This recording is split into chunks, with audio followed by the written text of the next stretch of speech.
So good afternoon everyone. আর দেখো এখন বাজে একটা। আমি দোকান থেকে বাড়ি এসে পিয়াকে বললাম যে তুই প্লিজ আমাকে কিছু একটা করে খাওয়া। তো ওর জন্য পিয়া এখানে রেডি করেছে আলুর পরোটা, আর দেখো এখানে পুর বেশি সেটা আমার দেখাতে এসছে। তো আমি চলো একটু খেয়ে তোমাদেরকে বলছি কীরকম হয়েছে। এমনিও মানে ভালোই করে, বাট আজকে আমি বলেছি করতে, তো সিরিয়াস ভালোই হয়েছে মানে খাওয়াটা পুরো ঝাল ঝাল হয়েছে, মানে পুরো ব্যালেন্স, সব কিছুই ব্যালেন্স আছে। পুরো ফুড ব্লগারের মতন কথা বলছি আমি। তো যাই হোক, চলো জিনিসটা দুজনে মিলে এখন এখানে খাই, তারপরে দেখছি আর কি করতে পারি। আজকের আবার দোকানেতে আমরা সবাই মিলে সেই আগের মতন খেতে চলেছি, আর মধ্যখানে দু একদিন বন্ধ ছিল। তারপরে আজকের আবার বৃষ্টি এসছে, তো এখানে মুড়ি চানাচুর নিয়ে চলে এসেছি। আর সেদিনকার প্যাটিস ফ্যাটিস আছে সেগুলো আমি এখানে মুছছি, কোনোটাকে তোমাদেরকে দেখাবো।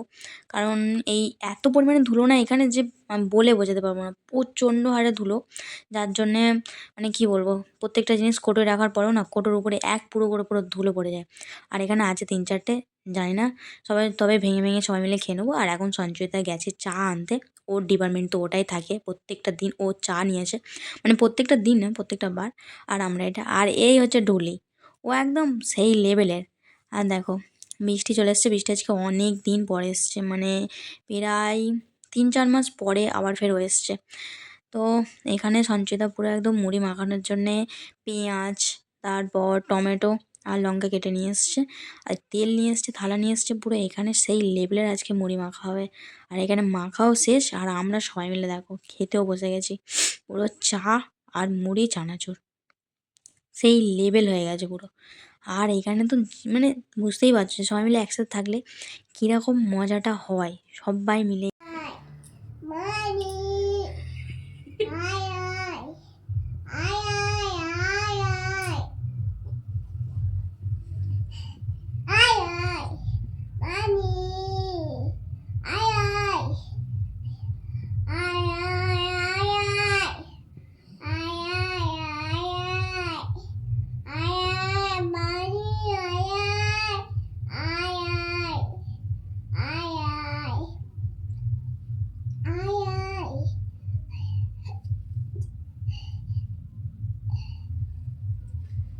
কে পারাবে?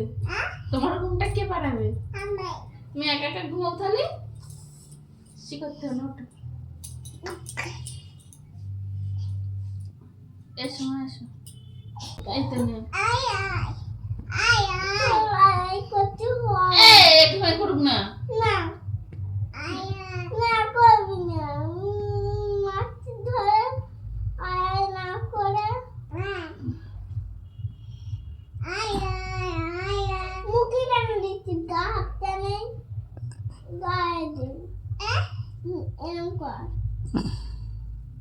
এখানটায় কর, এখানটায় এটা হাতে করো।